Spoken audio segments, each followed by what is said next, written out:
Je m'appelle Anna. J'ai 25 ans et je travaille comme architecte. Tout en m'acquittant de mes tâches dans un cabinet d'architecture locale, je passe mes journées de repos à me détendre en lisant des livres. Mon enfance a été incroyablement tumultueuse, ce qui contraste fortement avec ma vie paisible actuelle. Et la personne qui m'a apporté le bonheur n'était pas mes parents biologiques, mais ma tante qui est toujours joyeuse et débordante d'amour, de 12 ans mon aînée. Aujourd'hui, je souhaite évoquer les précieux souvenirs que j'ai eus avec elle. Enfant, j'ai été traitée froidement par mes parents sévères, surtout en première année. Faire une erreur aussi simple. Ne penses-tu pas qu'il est embarrassant de ne pas obtenir une note parfaite lors d'un examen de première année, m'ont-ils grondé, et tout ce que j'ai pu dire, c'est que j'étais désolée. Ah, pourquoi un tel enfant est-il né chez nous, disait ma mère, déçue. Leurs soupirs étaient douloureusement déchirants.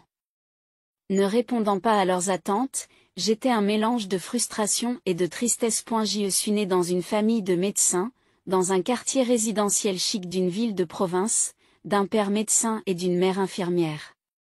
Dès mon plus jeune âge, j'ai été envoyé dans des écoles privées, m'attendant à devenir médecin. Cependant, contrairement aux attentes de ma famille et de mes amis, mes résultats scolaires étaient médiocres et il m'a été difficile d'atteindre les premiers rangs.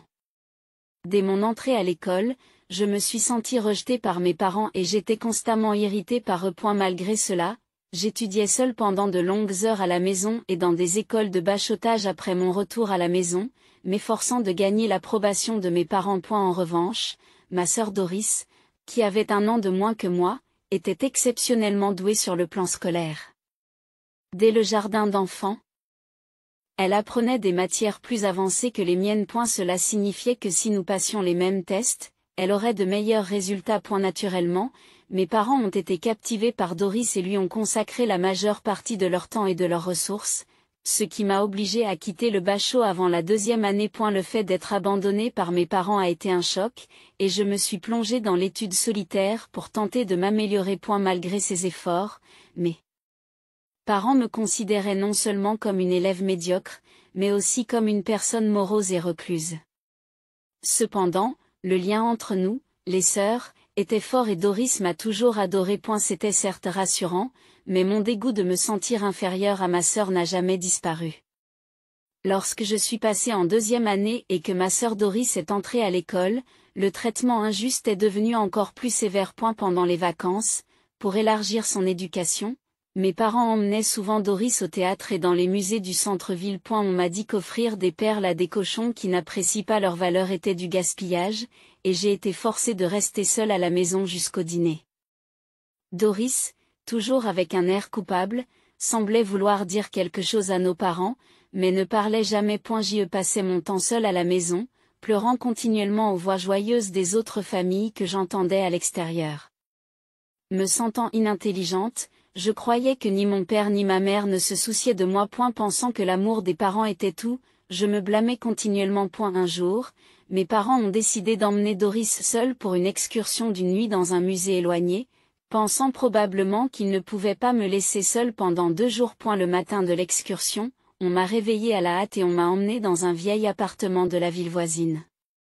Là, mon père, d'un air mécontent, a sonné à la porte. Et une femme blonde échevelée a ouvert la porte. C'était Carole, la sœur beaucoup plus jeune de mon père et ma tante. Après une brève conversation, mon père retourna à la voiture sans même me jeter un regard. Tenant un grand sac qu'elle laissa derrière elle, une Carole endormie dit, en venant ingérer son menton en direction de la pièce.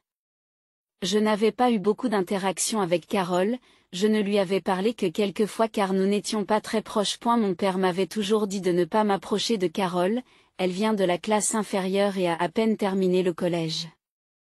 En effet, la première impression de Carole était un peu suspecte avec ses cheveux blonds et son sweatshirt gris. Pourtant, tout en appréhendant d'être laissée à sa garde, je me suis assise sur le mince coussin du salon, me sentant mal à l'aise. J'ai soudain été accueillie par l'odeur réconfortante de la nourriture.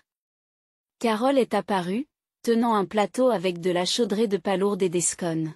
« Tu n'as pas pris de petit déjeuner, n'est-ce pas ?» a-t-elle demandé, ce à quoi j'ai répondu prudemment tout en buvant une gorgée de chaudrée de palourdes. Non, merci. Le riche bouillon s'est lentement répandu dans ma bouche. C'est délicieux. C'est vrai? La chaudrée de palourde est ce qu'il y a de mieux au petit déjeuner, dit Carole en riant. Le sourire chaleureux de Carole et la chaudrée de palourde ont apaisé ma tension. Les 2 jours suivants, Carole a pris grand soin de moi. Les ragoûts et le risotto qu'elle préparait étaient délicieux. Et je mangeais sans aucune réserve. Tout en veillant sur moi, elle me souriait et me demandait si j'en voulais encore, en m'offrant des portions supplémentaires. Des E+, Carole m'a emmené au zoo et a pris un réel plaisir à me faire visiter les lieux, en me faisant remarquer: regarde ce gorille. N'est-il pas cool? Cette journée au zoo a été vraiment agréable. À partir de ce moment-là, chaque fois que ma famille partait en voyage, elle me confiait à ses bons soins. Carole m'accueillait toujours chaleureusement. Petit à petit, j'ai commencé à lui faire confiance et j'étais vraiment attirée par sa personnalité chaleureuse. Carole me disait souvent: j'ai toujours voulu avoir une petite sœur comme toi, et me traitait avec beaucoup d'attention. Cependant, alors que mes parents continuaient à me laisser avec elle, ils disaient du mal d'elle. J'ai entendu dire que Carole avait eu des problèmes au collège et qu'elle n'était pas allée au lycée. D'après mon père, elle s'est retrouvée dans un emploi de bas étage et gagnait à peine sa vie. Si tu ne veux pas finir comme elle, ne te relâche pas dans tes études, disait mon père en plaisantant à moitié lorsqu'il était ivre. J'avais toujours cru que les paroles de mon père étaient absolues, mais j'avais du mal à accepter ce qu'il disait de Carole. Elle était douée pour la cuisine et c'était quelqu'un de très bien. Je ne comprenais pas pourquoi on parlait d'elle de façon si négative. Et la différence de traitement entre mes parents et ma sœur s'est accentuée de jour en jour.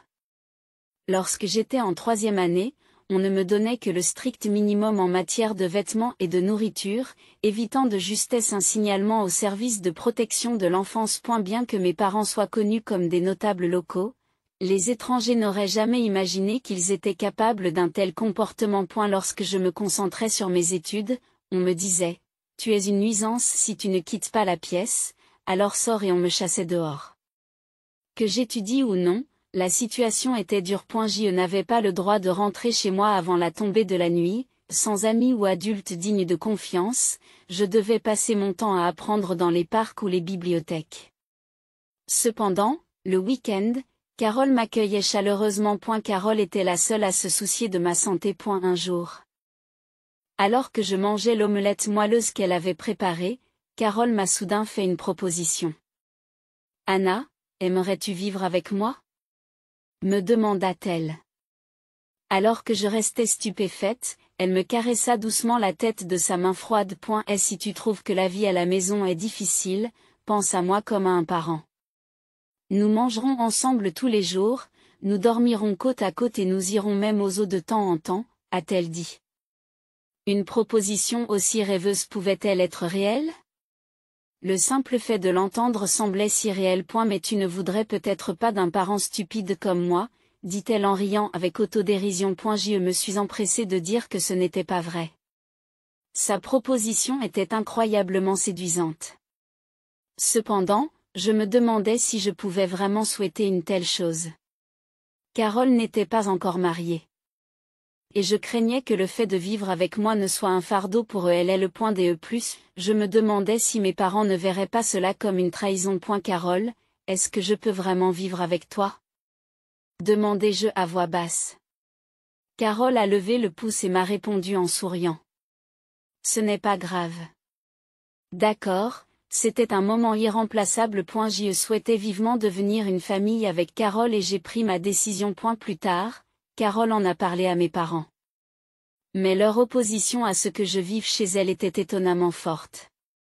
Elle ne semblait pas provenir de l'affection, mais plutôt d'un souci d'apparence sociale. Ils n'aimaient pas l'idée de devoir expliquer à la communauté pourquoi un membre de la famille manquait à l'appel. Après de longues discussions, il a été décidé que je resterais simplement comme locataire chez Carole et qu'il n'y aurait pas d'adoption. Une fois que tout a été réglé, les choses se sont déroulées rapidement.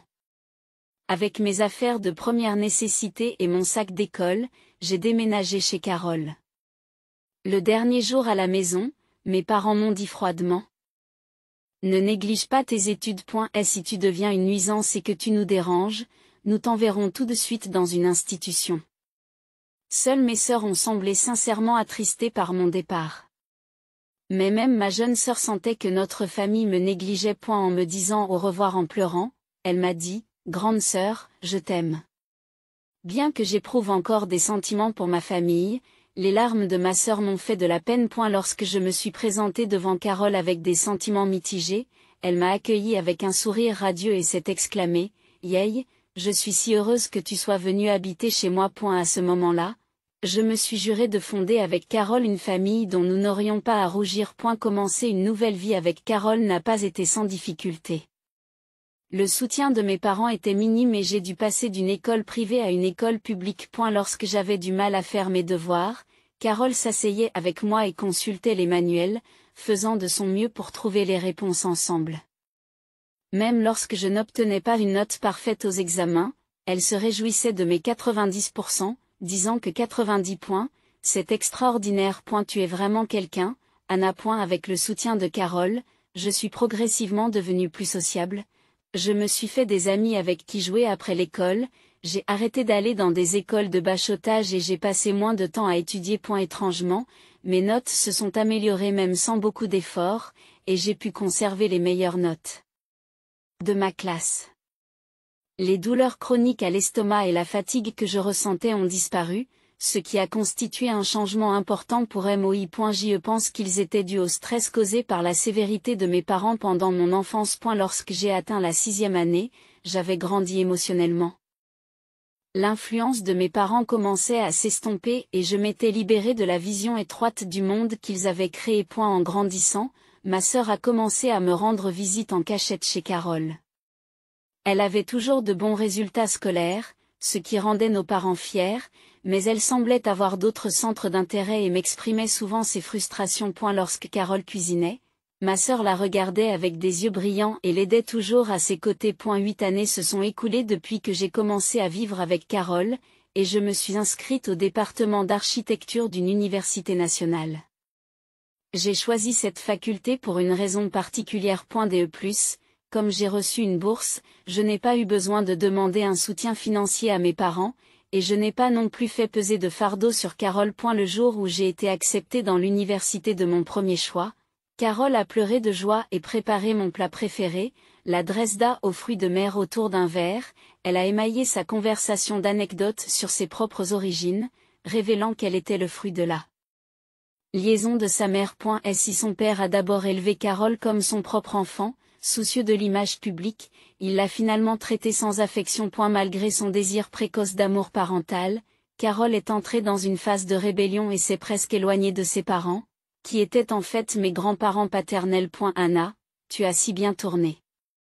Tu n'as pas suivi les mauvais chemins que j'ai empruntés et tu as tellement grandi, a déclaré Carole. C'est parce que tu étais là, Carole.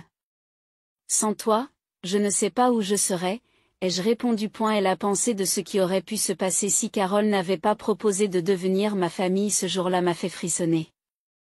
Carole m'a caressé la tête avec la même affection qu'il y a 8 ans. Un an après le début de ma vie d'étudiante pleine d'espoir. Un jour de printemps a apporté une confrontation inattendue à mon appartement.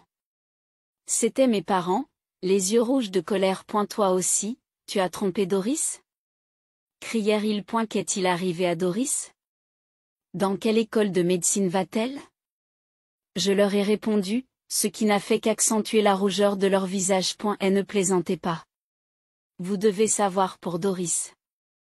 Doris est partie faire ce qu'elle veut, dit mon père, trop agité pour terminer sa phrase. Je savais ce qui les avait contrariés, alors j'ai réagi de manière appropriée, ai-je répondu.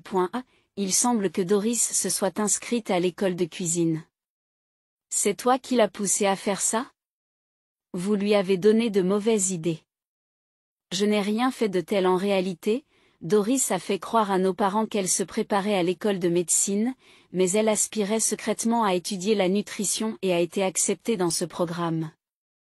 Elle commencera ses études en nutrition, et non en médecine, en avril prochain. Tu penses que tu es au plus bas ? Tu es donc jalouse que ta sœur devienne médecin ? Quelle méchanceté ! M'accuse ma mère avec colère. Ce n'est pas vrai. Doris a choisi sa voie toute seule. Ne mentez pas. Il est impossible qu'une excellente enfant choisisse de devenir nutritionniste. En fait, Doris n'a pas l'intention de devenir nutritionniste, mais je l'ai gardé pour moi. Maman et papa n'ont jamais vraiment compris Doris. Maman tape du pied avec colère. C'est de ta faute. Ça n'a rien à voir avec Anna. Qu'est-ce qu'il y a? Doris et Carole apparaissent derrière moi. Surpris de voir Doris ici, la colère de mes parents s'intensifie. Puis, ils tournent leur critique vers Carole. Carole, c'est toi qui as fait ça?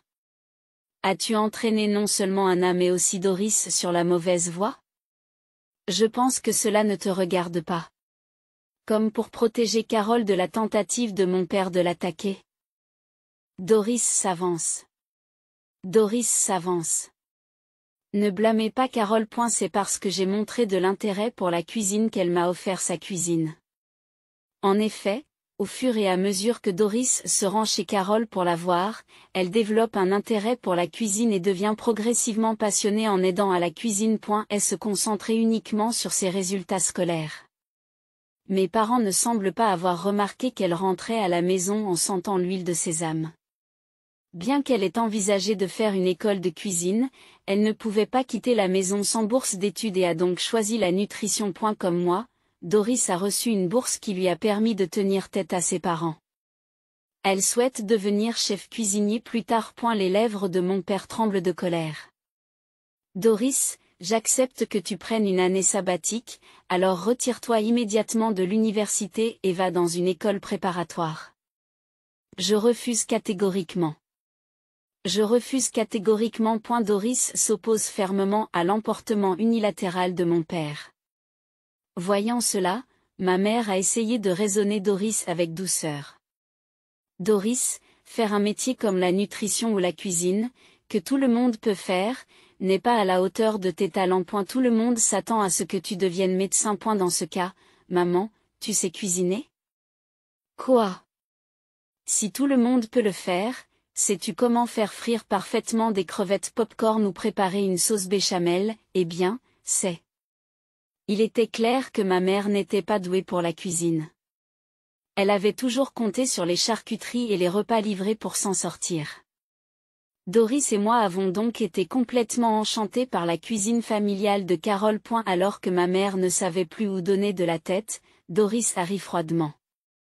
C'est vraiment ironique de vivre en comptant sur l'aide des autres pour cuisiner et de mépriser les chefs. A eu lieu de me forcer à devenir médecin.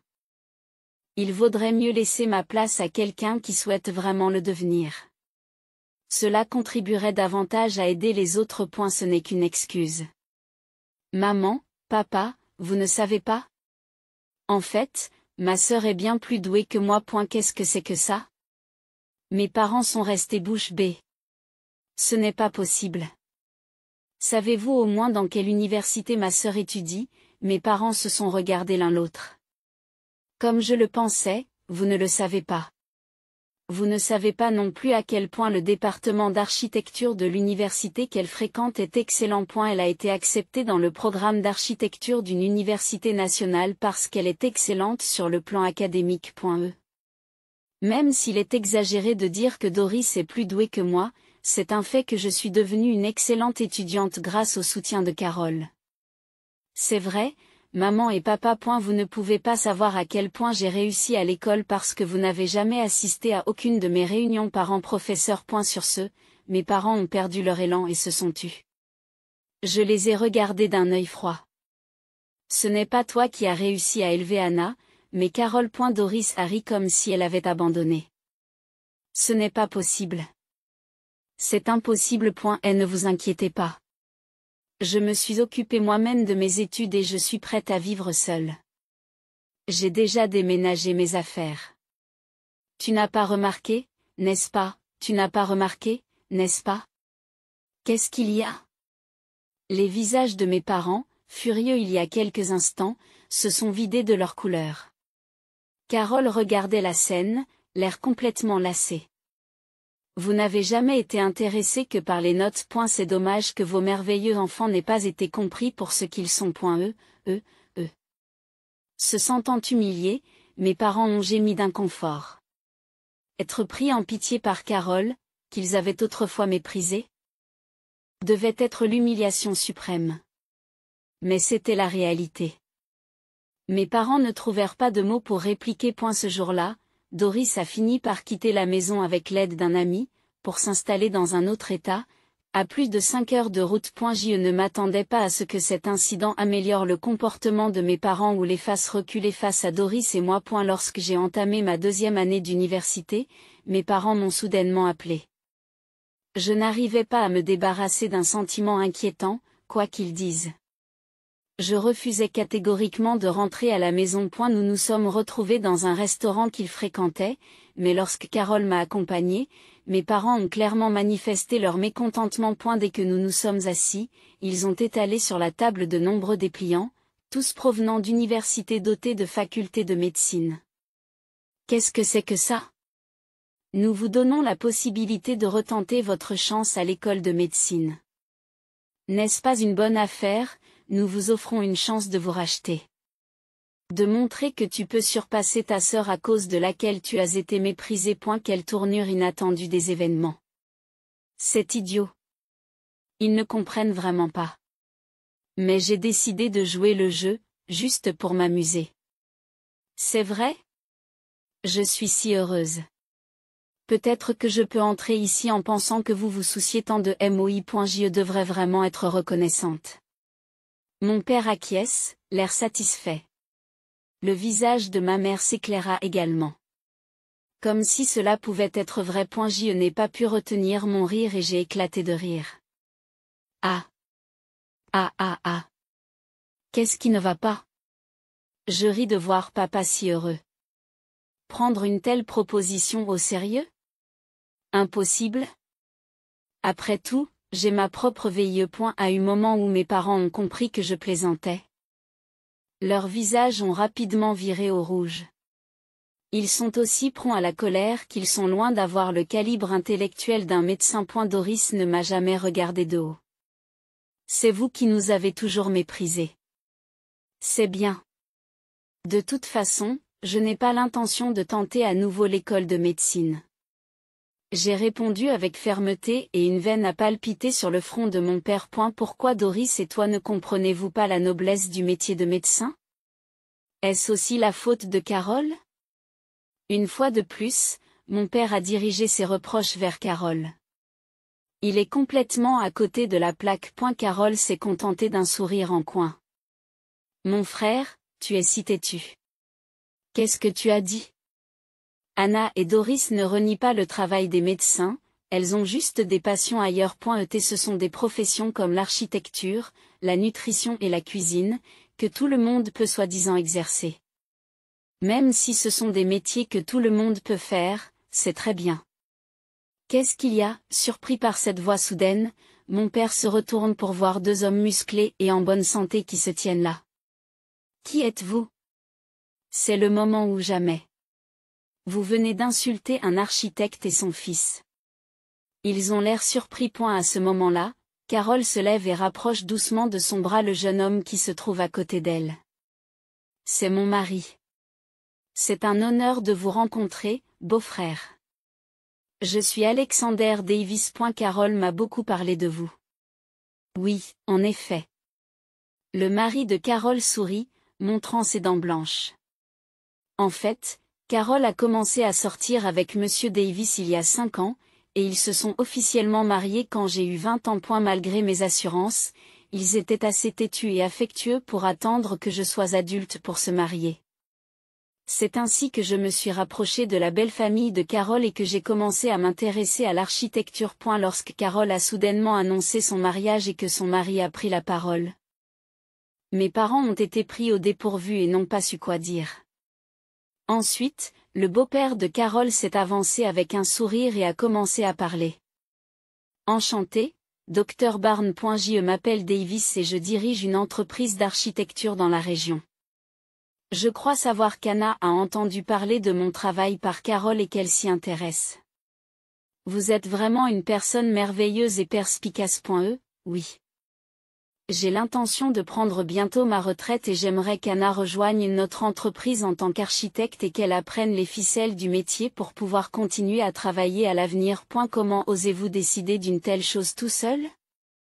Alors qu'ils élevaient la voix, Davis ouvrit grand les yeux et les fixa.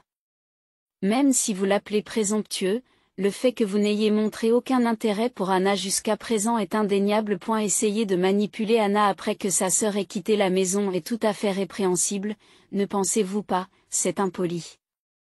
Pensez-vous que les gens de l'extérieur nous connaissent bien? C'est vrai. Mais encore une fois, les relations humaines sont principalement liées aux interactions avec les autres. Qu'est-ce qu'il y a? Davis regarda autour de lui. Mes parents regardèrent également autour d'eux et virent leurs visages perdre de leur couleur. Les autres clients du restaurant les regardaient avec des yeux froids. Le fait d'élever la voix attire inévitablement l'attention. Tout le monde est déçu. Nous n'aurions jamais pensé que le docteur Barnes, que nous respectons depuis si longtemps, puisse mépriser les autres de la sorte. Ce n'est pas vrai. Alors que mon père tremblait, son plat préféré a été servi. Le chef du restaurant l'a apporté. Docteur Barnes, je suis désolé. Il doit être difficile pour vous de manger des plats préparés par des travailleurs ordinaires. Vous n'avez plus à le supporter. Malheureusement. Cela marque la fin de nos relations avec vous.